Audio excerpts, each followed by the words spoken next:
Bonjour, bonjour, bienvenue à Art sous les manguiers. Et cet après-midi, sous le manguier, on reçoit une grande dame de l'art contemporain, Ruth Bellinga.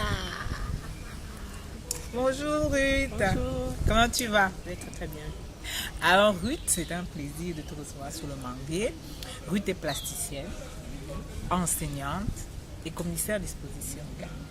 Donc on va parler un peu de tout ça, de ton parcours scolaire brièvement, de ta carrière de plasticienne, de ta carrière d'enseignante et surtout de ton mémoire que tu prépares qui est très intéressant.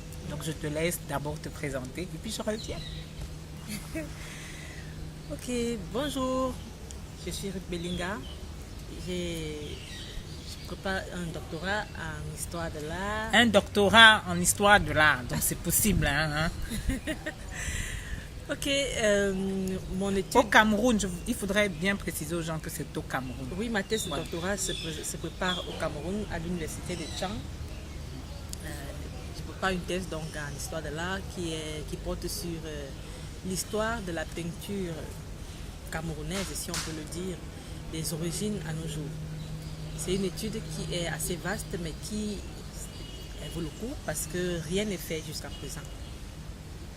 Et j'ai été formée à l'université de Yaoundé 1 par le feu professeur Jean-Paul Moutier. Et j'ai aussi fait des études en art plastique, donc je suis aussi plasticienne, formée par docteur, artiste Pascal Kenfak et Jean Kwame Tawadja. Donc j'ai eu une licence en art plastique, option peinture, mais aujourd'hui je continue à pratiquer mon art non seulement dans la peinture, mais je fais aussi de la performance, je fais de l'art vidéo. Voilà. À partir de la maîtrise, donc, je me suis spécialisée en histoire de l'art et j'ai commencé à faire des recherches sur la peinture contemporaine. Surtout, la première recherche portait sur l'image de la femme dans la peinture à Yaoundé. La deuxième portait sur l'histoire de la peinture à Yaoundé. Et aujourd'hui, je vais un peu plus loin en parcourant tout le Cameroun. Mais comme dans les petites localités, on ne peut pas trouver vraiment des peintres, mon étude est beaucoup plus basée sur la ville de Douala et de Yaoundé, où les artistes vont et viennent. Voilà. Ok, effectivement. Et si tu nous parlais aussi un peu de ta petite expérience en tant que commissaire d'exposition, parce que tu as été commissaire d'exposition de plusieurs expositions, parle-nous aussi de cette expérience-là en tant que commissaire d'exposition. Comment je fais d'abord pour découvrir le commissariat d'exposition comme métier lié à l'histoire de l'art que j'étudie ou alors que j'ai étudié? C'est grâce à ma rencontre avec le feu artiste Godile qui me fait comprendre que la formation que j'ai en histoire de l'art a beaucoup d'ouverture. À une certaine période, moi je ne voyais que la recherche. Mais il m'a dit qu'il y a beaucoup de métiers qui sont liés au type de formation que j'ai eu, surtout que je m'intéresse à l'art contemporain. Et ce métier est beaucoup plus lié à l'art contemporain, dans le commissariat d'exposition. Donc c'est comme ça que je commence à travailler avec lui, non seulement à écrire les textes sur les artistes, qui m'ont aussi ouvert une piste dans la critique d'art, pour laquelle j'ai même participé à plusieurs ateliers. C'est une parenthèse. Et depuis donc que je travaillais avec Godile, j'ai commencé à organiser des petites expositions au sein de son espace art d'écrit, où les jeunes artistes qui venaient se former auprès de lui, qui faisaient des résidences auprès de lui, présentaient leurs travaux à la fin de la résidence. Donc c'est comme ça que j'ai commencé à travailler avec Godile. On a présenté quelques jeunes artistes. Et puis après sa mort, je me retrouve devant une très grande opportunité. Je crois que c'était la biennale de la photographie du Mali, de Bamako, qui demande un jeune commissaire africain. Alors je me jette à l'eau et je me dis, voilà une occasion qui m'est offerte pour montrer à Godi que je n'ai pas oublié ce qu'il m'a appris. Et le projet que je propose porte justement sur un hommage à Godile, qui est accepté. Et me voilà au Mali pour présenter dans un grand festival ma toute première exposition. Et ça n'a pas été facile, mais comme l'a dit le ministre de la Culture malienne, les les accouchements les plus douloureux font les plus beaux bébés. Ça a été une très belle expo. Et déjà sur place au Cameroun, donc cette exposition déjà au Mali m'a ouvert d'autres portes. J'ai organisé aussi une exposition en co-commissariat avec une curatrice brésilienne.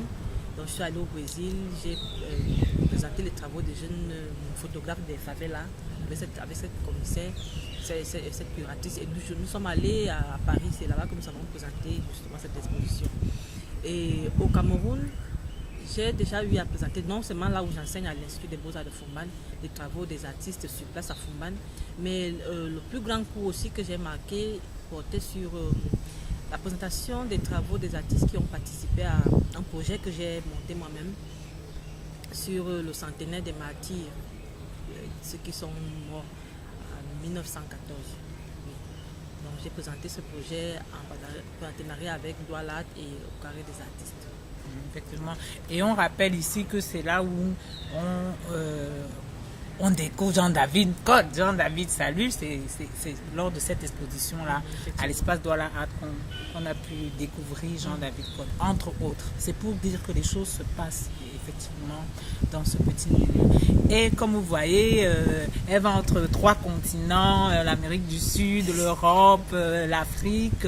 Ça bouge et ça vit. Et on doit être fiers de nos femmes contemporaines aujourd'hui, nos femmes africaines, nos femmes camerounaises qui travaillent dans l'art contemporain aujourd'hui. Et si tu nous parlais aussi un peu de l'enseignement à l'Institut des Beaux-Arts de Foumban, qu'est-ce que tu enseignes spécifiquement, je veux dire? À l'Institut des Beaux-Arts de Foumban, je suis enseignante d'histoire de l'art. Mais quand on dit histoire de l'art, il ne s'agit pas tout simplement de la chronologie de l'art, des origines à nos jours. Mais il y a beaucoup de disciplines connexes qui relèvent de l'histoire de l'art. Donc je fais des cours sur l'esthétique, je fais des cours sur l'anthropologie de l'art, la sociologie de l'art, je fais les cours sur la phénoménologie de l'art, la psychologie de l'art, tout ça rentre dans l'histoire de l'art. Et je fais aussi des cours sur l'histoire chronologique de l'art. Et comme je suis aussi artiste, on me donne aussi des cours qui sont liés à mon champ de recherche qui porte sur de l'art contemporain. Donc je fais des cours d'histoire de l'art contemporain, mais aussi sur la pratique de l'art contemporain. Donc il y a des cours que je donne sur la performance, des cours que je donne sur la vidéo. Voilà, en gros, c'est ce que j'enseigne à l'Institut des Beaux-Arts de Foumban. Et je suis aussi quelquefois sollicitée à l'Institut des Beaux-Arts de Consamba pour ça. Effectivement. Et si maintenant on essayait un peu de brosser rapidement un peu l'évolution, mais sans être féministe, hein, les hommes n'allaient pas dire que Louise est féministe, mais sans être féministe, on essayait de brosser un peu sur 3 décennies l'évolution de la femme dans l'art contemporain, spécifiquement en termes de pratique, en termes de celles qui sont autour, qui travaillent les chevilles ouvrières. Si tu nous brossais un peu rapidement le parcours des femmes sur, disons, 3 décennies dans l'art contemporain spécialement. Au Cameroun, non, parlons, on est quand même des Camerounais, au Cameroun. Ok, bon, je vais dire, comme dans tous les domaines, les femmes ne sont pas très représentées malheureusement, mais de plus en plus, on constate que les femmes s'y intéressent quand même. C'est pas qu'elles ne soient pas talentueuses, elles le sont. Sauf que nos sociétés parfois traditionnelles pèsent sur nous. Ce qui fait que même quand elles sont talentueuses, il y a des choses des phénomènes qui les rattrapent, qui parfois les obligent à arrêter leur amour. Je parle de l'art. Moi, par exemple, quand j'ai fait ma formation à l'Université de Yaoundé 1, dans ma classe, je crois que nous étions 3 femmes. Une a démissionné très vite. Nous sommes restés 2, mais je suis restée presque la seule sur le terrain. Je parle bien de ma promotion en Guayaquil. Mais maintenant, sur la scène artistique, il y a quelques femmes qui viennent et qui disparaissent. Ce qui fait qu'aujourd'hui, il y a très peu de femmes qu'on voit sur le terrain. Il y a principalement Justine Lagarde, il y a Christine Tchala, il y a Ginette Dalle, il y a moi. Il y a d'autres que je connais, mais qui ne sont pas assez présentes sur la scène, malheureusement. Parfois parce qu'elles sont femmes au foyer, parfois parce que la scène est tellement hostile avec les femmes qu'elles n'ont pas assez de courage pour affronter les hommes. Je ne sais pas pourquoi, mais bon, c'est comme ça. La société camerounaise, la société africaine est ainsi faite. Mais maintenant, au niveau de la promotion même des artistes, la remarque que moi je fais, et même c'est une remarque que je peux dire mondiale, les femmes occupent quand même une place assez importante parce que la plupart des galeries sont dirigées par les femmes, la plupart des biennales ont pour commissaire les femmes, et voilà, c'est comme ça. Donc les femmes, même si elles ne sont pas des praticiennes, elles vont devant de la scène, c'est elles qui permettent aux artistes de se faire connaître pour la plupart. Effectivement. Et je rappelle que Madame Ruth Bellinga est mère, hein, des enfants avec S derrière. Donc ça veut dire que c'est possible de mener à bien une carrière artistique, une carrière professionnelle et une carrière de vie de femme en tant que mère et en tant qu'épouse. Donc c'est possible. Les jeunes filles qui disent que non, ce n'est pas possible, c'est possible. Voilà un exemple, papa. Un exemple, même, comme on dit ici au Cameroun. Donc c'est vraiment un plaisir de te recevoir. Mais j'aimerais aussi quand même que tu spécifies un peu pour ma part, hein, parce que je trouve que c'est l'une des plus belles choses que tu pourras laisser à la génération qui va venir. Si tu nous parlais un peu de ta thèse, un peu, parce que pour moi, je travaille aussi sur tout ce qui est mémoire collective et ça m'intéresse spécialement et je pense que ça va intéresser aussi ceux qui te regardent. Un petit bout, tu ne vas pas tout nous dévoiler ici, on vous connaît. Elle nous donne un petit bout comme ça de ce qu'elle est en train de préparer en termes de recherche et les difficultés que tu rencontres parce que c'est aussi l'occasion d'interpeller les gens qui ont des archives, de pouvoir donner leur archive afin qu'on puisse écrire notre histoire. Donc ceux qui ont des parents qui ont été plasticiens, qui ont été photographes, vous pouvez vous rapprocher d'elle via Facebook ou bien via notre page pour pouvoir l'aider à collecter des informations. Donc si tu nous parlais brièvement de la thèse sur laquelle tu travailles. Oui, la thèse de doctorat. Déjà, comme tu viens de le signaler, Louise, c'est difficile d'en parler parce que c'est une thèse qui est en cours. Dans la recherche elle-même, elle est encore en cours, mais j'ai quand même, comment je peux dire ça, un point focal qui me guide dans ma recherche, donc je sais exactement ce que j'ai envie de faire, même s'il y a des moments où j'essaie de modifier en fonction des réalités du terrain. Bon, je travaille sur ma thèse, d'abord le vrai titre de ma thèse c'est « De la peinture d'hier à la peinture d'aujourd'hui » pour une lecture de la trajectoire esthétique et socio-anthropologique. C'est une étude qui est assez complexe dans la mesure où, comme je l'ai dit tantôt, rien n'est fait jusqu'à présent sur l'histoire de la peinture au Cameroun. Rien. Et même en Afrique, c'est très très difficile de trouver. Les gens ont beaucoup plus travaillé sur la sculpture africaine. Mais parler de la peinture en tant qu'art autonome, ça n'a presque jamais été fait.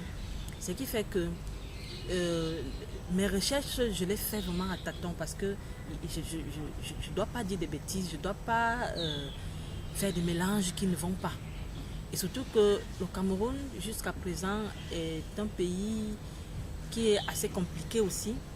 Dire que j'étudie une peinture camerounaise, c'est un peu osé. Parce que la peinture camerounaise, je ne sais pas vraiment si elle existe. Il y a des peintres camerounais, il y a une peinture qui se fait au Cameroun, mais la peinture camerounaise, elle est très très... C'est compliqué à filmer vraiment qu'elle existe.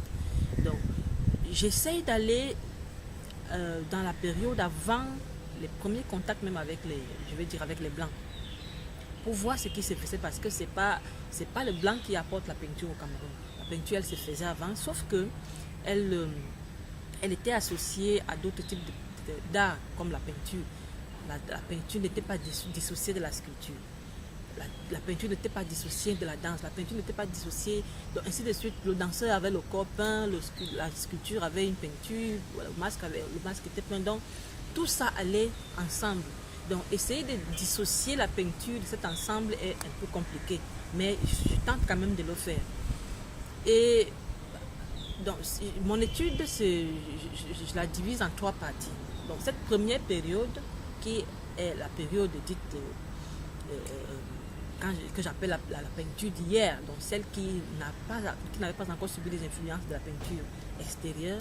La deuxième période commence avec les premiers contacts avec les Blancs, donc avec les premiers Portugais qui arrivent au Cameroun, et puis la colonisation, et puis la période qui vient après la colonisation, dans la période actuelle.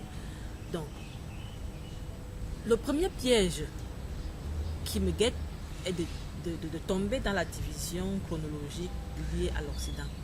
Mais au fond, quand je regarde, cette chronologie ne nous va pas du tout.